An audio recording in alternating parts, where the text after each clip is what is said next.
Interface Video presents Fairfield Today.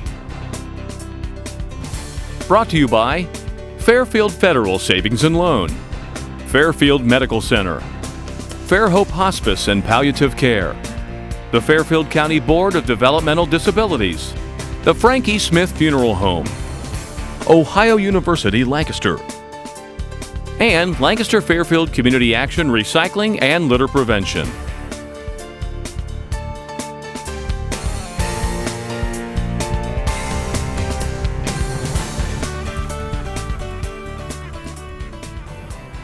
Welcome to the Fairfield County Board of Developmental Disabilities edition of Fairfield Today. Today we are taping at our Pickerington Regional Office, which we just opened a month or two ago, and we'll have a grand opening here, I think, coming up sometime before the end of the year. But my guest today is Doug Changett, Brad Changett. I knew I was going to call you Doug because Doug is our guest in our second half of the show. And as soon as I looked up and said duh, I knew I was saying the wrong thing. So Brad Changett, welcome first to the program, but also to the Fairfield County Board of DD family. Thanks, John. Tell me a little bit about your position. You are our program services manager at our Opportunity Center. You took over for Ray Schmidt, who has been a frequent guest on this program, talking about some of the great adult programs that we have. You've only been here, what, 2 weeks, 3 weeks? 1 month. Okay. Where were you most recently?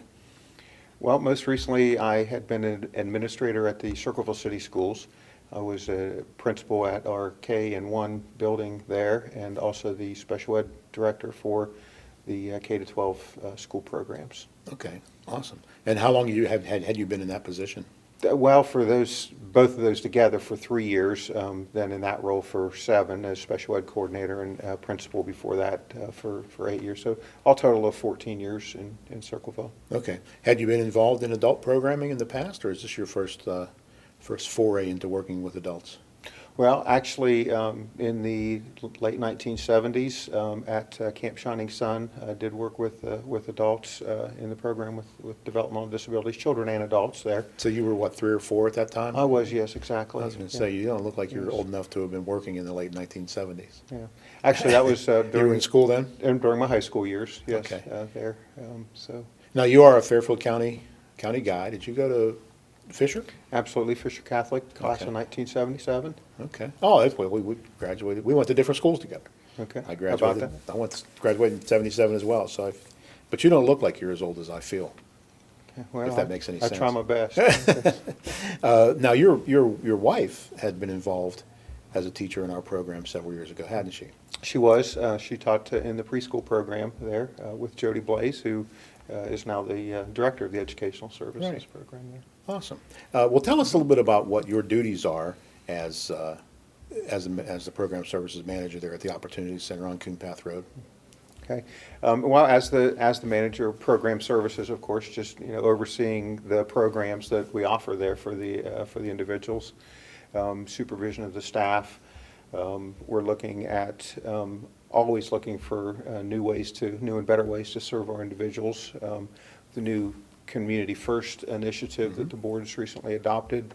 The focus is shifting to ways that we can help our individuals be more integrated into the community life rather than having the Opportunity Center be a place where people come and spend their time and to do work, to actually come and learn employability skills, learn how to work, and then have a transitional facility where they would then be able to become employed in the community or at least more active in the community.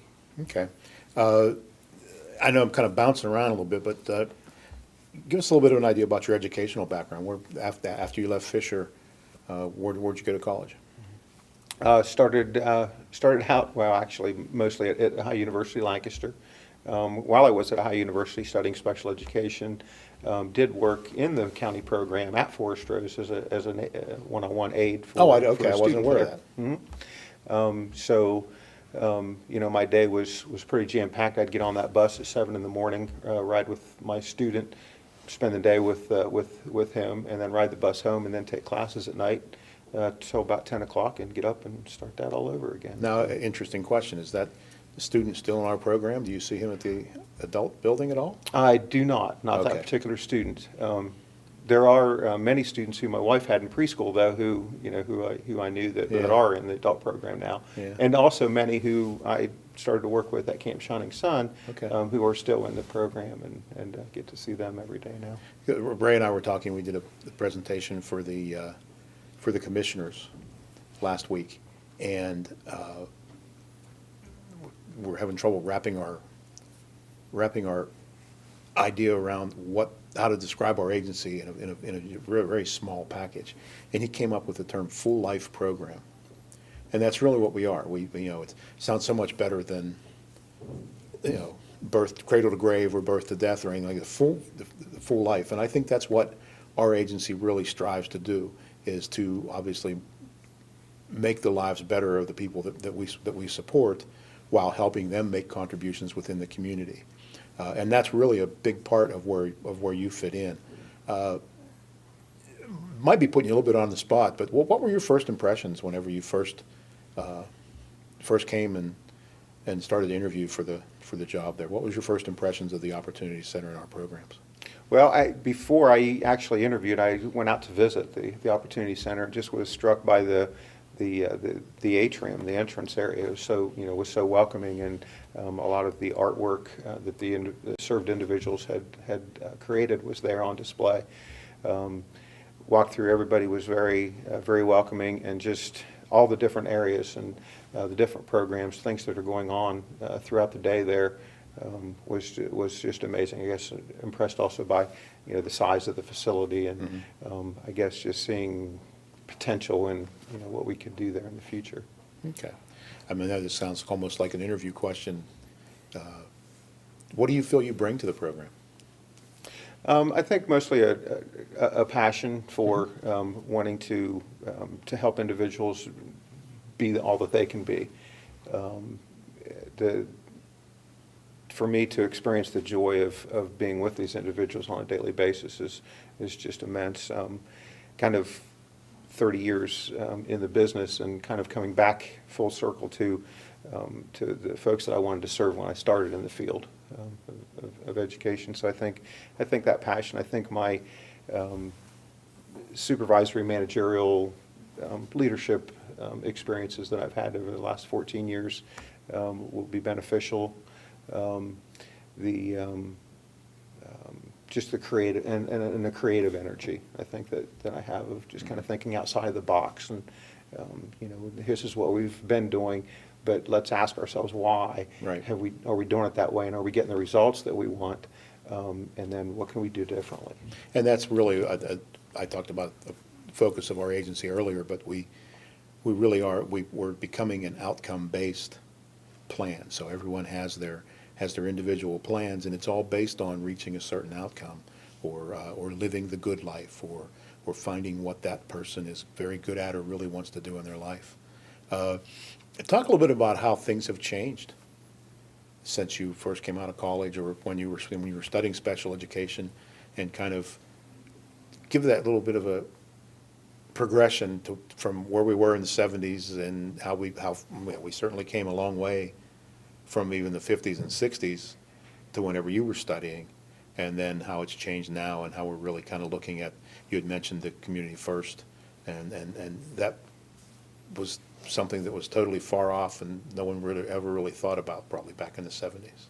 Sure was. I mean, we're going back actually to the days where if a person had a disability, that they were sent away and put in an institution to serve out their lives. I think now we've come to a place where we understand the value of every life, and that we need to focus on finding the potential that everyone has to become part of the community.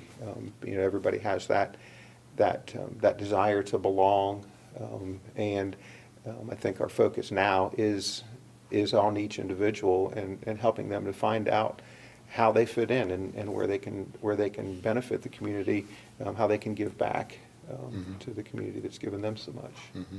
Now, do you see any challenges as you move forward in your position? Oh, absolutely. It's kind of one of those things where we've always done it this way. a lot of the individuals that we serve get used to, okay, this is where I come, this is what I do, this is my life, and they enjoy that. They enjoy the camaraderie, the socialization, and now that we're trying to say, yeah, that's great that we have that, but wouldn't you like it if you could be more out into the community and a part of the community, and trying to convince them and their families that this is going to be a beneficial thing for them. The staff as well, it's understanding that the focus is changing a little bit. We're still providing services to individuals with disabilities, but you'll always be needed to help provide those supports that our individuals need.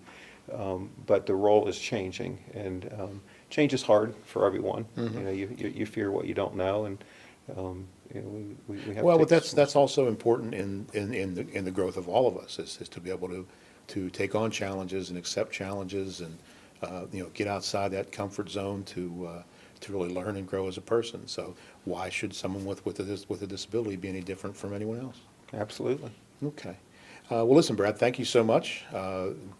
Very happy to have you as part of our Fairfield DD family. Happy to be here. Okay.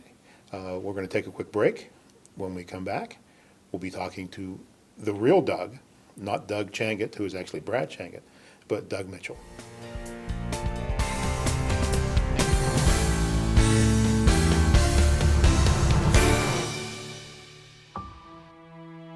In 1977, in Johannesburg, South Africa, an 8-year-old boy picked up the game of golf from his father.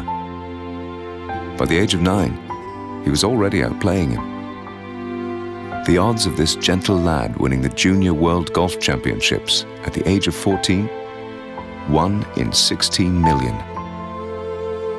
The odds of that same boy then making it to the US and European Pro Golf Tours, 1 in 7 million. The odds of the Big Easy winning the Open Championship once and the US Open Championship twice, 1 in 780 million. The odds of this professional golfer having a child diagnosed with autism? 1 in 110. Ernie Els encourages you to learn the signs of autism at autismspeaks.org. Early diagnosis can make a lifetime of difference.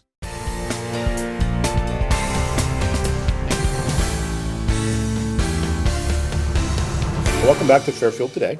My name is John Bosser. I am the host of the program once a month whenever we, as the Fairfield County Board of Developmental Disabilities, host this program. Brad Changet is gone now, and now I have the real Doug. I called Brad Doug a couple days ago when I saw him, and I said we were emailing back and forth planning this program. But Doug, welcome to the program. Well, thank you very much. Tell us, your position is you're the manager of our Job Fusion Employment Service. Absolutely. Tell us kind of what that means. What do you do? I do work for the Fairfield County Board of DD, but basically I manage and operate the board's employment service. The county board has an employment service called Job Fusion. It has primarily two functions. One is to train, prepare, place individuals with disabilities in jobs in the community. And then the second is really to act as a staffing agent to businesses throughout Fairfield County who are looking for good employees. There's a lot of businesses out there that need individuals who are dependable, reliable, come to work, and just really give their all. And that is what Job Fusion is able to do. And when you say that, that's not just a throwaway statement. No, it isn't. And many of the people that we have that are working in the community are sometimes the most reliable people on their staff. They often are named Employee of the Month, Employee of the Year.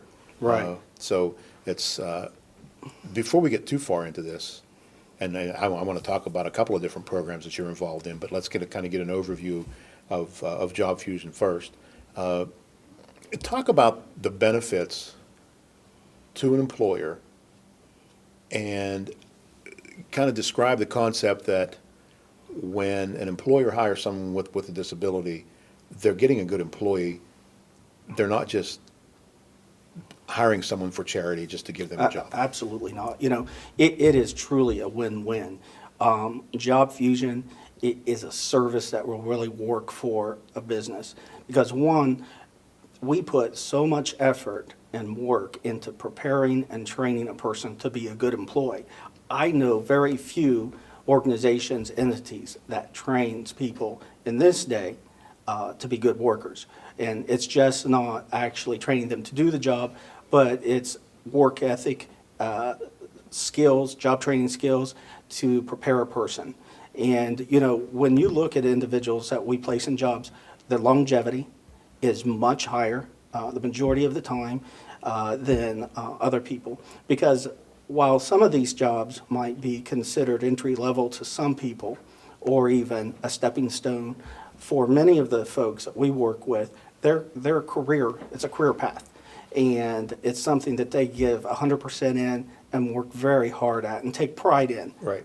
And for as far as benefits go for the business, I think that there's two things. Not only do you get a good employee, but you have an employment service like Job Fusion who's there if you need us. I mean, we do not interfere with the business's supervision, day-to-day operation of working with that individual. But if you need something, for example, if there needs to be some additional training, say for new duties, and if perhaps it might take the individual a little longer to learn the job, we can have a professional trainer to come in and train that individual to the satisfaction of the business. That could be if it was a month later or a year later. We continue to be there and provide service after the placement. Now, community employment or the whole Job Fusion program or the whole industry of hiring people with disabilities has its own kind of language. Are you still using terms like follow along, and is there really still a difference where you talk about competitive employment and supported employment and things like that, or are you really kind of trying to get away from some of those things? We are trying to get away from that terminology. A business that is not necessarily interested in that terminology, they're interested in somebody who can come in and be a good employee and help them, get the bottom line accomplished. And that's what we do. We really work hard to match the skills and abilities of that person with the needs of the business. I've worked with businesses before, and they've said to me, look, I don't do this because it's a nice thing to do. I don't do this because I want other organizations to look at me as it's an act of philanthropy or an act of charity. I do it because it's good business. It's a win-win. And that's what we're after. That's what we're looking for. We don't want individuals hired out of an act of charity. We believe that individuals have certain skills and abilities to offer a business. It is our job, Job Fusion, to identify what that gift, that talent is, just like we all have, whether it's somewhat small or whether it's on the other end and a big talent. But whatever that gift or talent is that we identify it and match it to a need of a business, and it helps that business get their work done. Okay. Tell me a little bit about what some of the types of jobs that the people that we're supporting are performing out there in the community right now.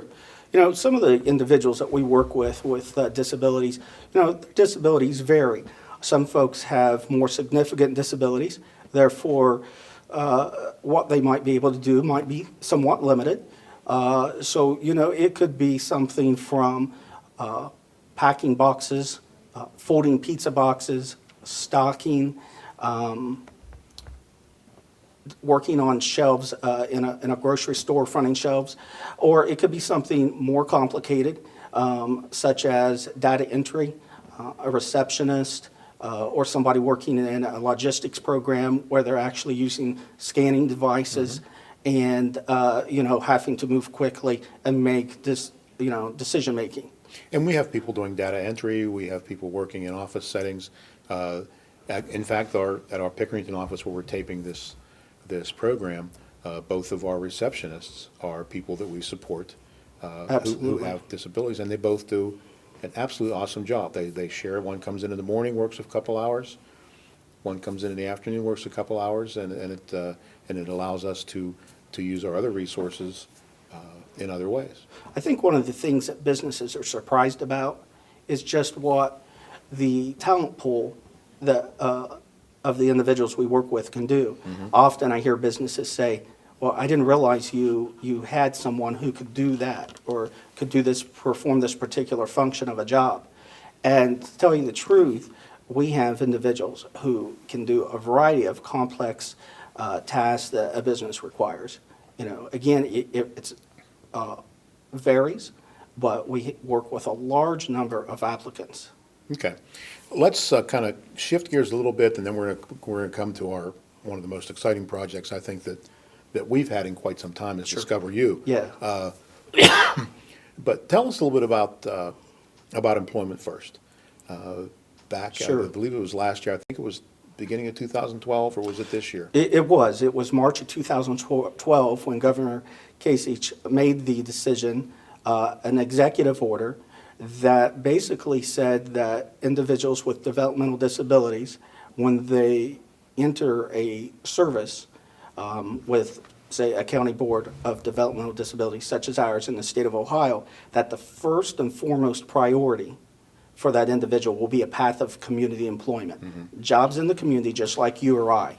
And we had been trying to do that with our philosophies Yeah. all along. We had kind of started our transition services a couple years ago, probably now 4 years ago, where we were trying to really find out what people wanted out of their lives, and instituted a discovery process to do some planning.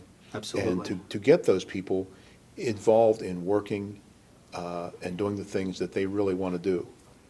Absolutely. It just really kind of brought a lot, in many respects, brought the rest of the state kind of to where we, and a lot of other progressive counties were thinking, but a lot of counties, especially some of the rural counties, weren't even close to thinking in these terms, were they?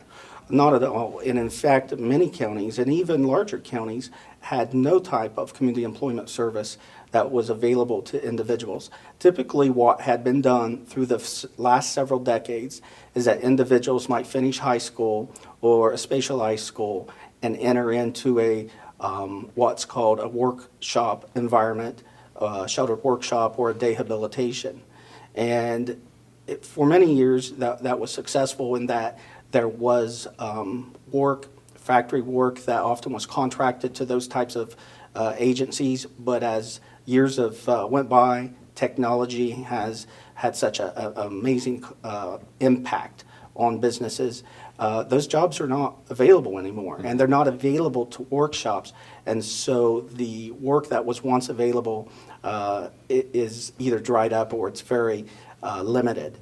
And the other thing is that almost 80% of individuals who go into a sheltered workshop environment will never leave that facility to be employed in the community. And one of the things that our superintendent says, and one of the things that we believe, is that being a part of the community for an individual is extremely important in terms of what they get and how it enriches their lives, and also what they can contribute to the community. Exactly. Let's kind of shift gears a little bit again now and talk about Discover You. Yeah. When you first came on board, which was what, beginning of the year? It End was of last year? around 1st of March. Okay. You weren't necessarily going to be working in this program directly, but you are now going to be overseeing the Discover You project. Yes. Tell us a little bit about that, just kind of in a nutshell first, and then I'll start asking you some questions based on Sure. on what you share. Well, I'll tell you, Fairfield County should be so proud of this, because I believe in the end it will be a model project in the state of Ohio, and I think it will have positive implications throughout the country. What Discover You is a project where we have an agreement with the River Valley Mall Management, and we have leased space, and we'll have a storefront. And it is a way to, again, train individuals with disabilities as far as how to be a good employee and keep a job, and at the same time have that individual to go out into a business, either in the mall or a business, say, around the mall, and provide work for that business and gain valuable employment skills. Now, this is going to be broken up into 3 different ways. It's 10-week internships. First 10 weeks, an individual might be in one business and gain certain types of skills. The second 10 weeks, they'll be in another business, and the third 10 weeks will be the same. Now, the goal is by the end of the third 10 weeks, that they'll either be employed by the end or before that. Okay. And so there is, at the initial outset of the internship, there's no cost to the business, correct? There is not. I mean, this is a fabulous opportunity for businesses. We have begun distributing information to the businesses in the mall. I'm going to be working and talking with some of those businesses in the next 2 weeks, and it is an opportunity for about 6 to 8 businesses in this pilot project to have an opportunity to have someone to come in and provide a lot of work in their business and no And they cost. could do anything from customer service to, if it's some of the larger stores that maybe have a back office, to do some office work, or to do some warehousing work if they have a storage area, stocking of shelves. If it's a clothing store, they can go around and, I know you and I, whenever we walk into a clothing store, we'll lift something up and we try to fold it, and Right. I can't fold clothes at home. I'm not sure about you, but I'm the same way. and then they can, fold the clothes. So I mean, it's an awesome opportunity for the people that we support to learn valuable skills, and it's an awesome opportunity for then the businesses to have someone come in and be part of training them without any cost to them. It is, and the other thing I think about from time to time is it is a way, often businesses have told me that one of the things they struggle with is finding good, competent employees to work in their business. And this is a way for a business to be on the cutting edge, to help be a part of developing those skills and those abilities that individuals will have for potentially that business or other businesses. Mm-hmm. So it's really an exciting concept. So initially, you say there are going to be 6 to 8 people that'll be involved in this rotational internship program. Right. If someone during that first 10 weeks turns out to be a superstar and they get then hired by that job, will you then be able to roll someone else into the program? Is there a waiting list for this? Or waiting list is the wrong word, but I mean, do you have other people identified that are going to be involved in this program? We do, for the most part. There's a lot of interest in it.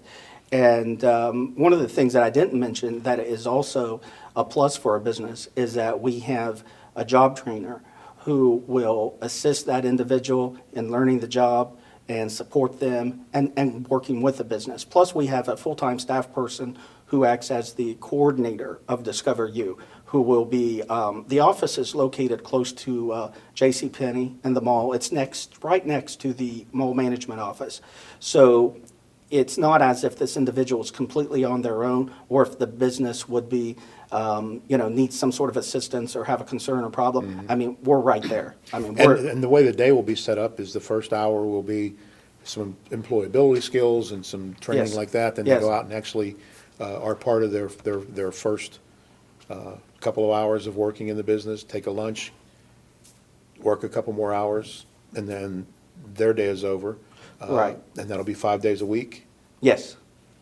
Yes, and in fact, when they do come back, they'll actually have a little bit of time to kind of debrief. Okay. Talk about the things that worked for them, things that were a challenge, and then go ahead and go home for the day. But, I mean, this is a really remarkable concept that I think is going to prepare good workers for Fairfield County, and it's going to provide some good work for businesses. Okay. Well, listen, should I just call you Brad Mitchell, or would you prefer that I call you your actual name, Doug Mitchell? That might be good. Okay. Well, Doug, thanks so much for being on the program. We really appreciate it. My pleasure. We're very excited to see about this. And the first part of November is when this is all kicking off, correct? Right. Our first day in Discover You will be October the 28th. First day in a business is hopefully November the 18th. If a business is interested in working with us and having somebody work in their business, they could contact me at the Job Fusion office here in Pickerington, and that would be area code 614-856-8255. 2700. Okay. Well, that's it for this edition of Fairfield Today from the Pickerington Regional Office of the Fairfield County Board of Developmental Disabilities. My name once again is John Bosser. I'm Community Outreach Coordinator. You can reach me at 740-652-7220. Until next month, be good to somebody. Interface Video presents Fairfield Today.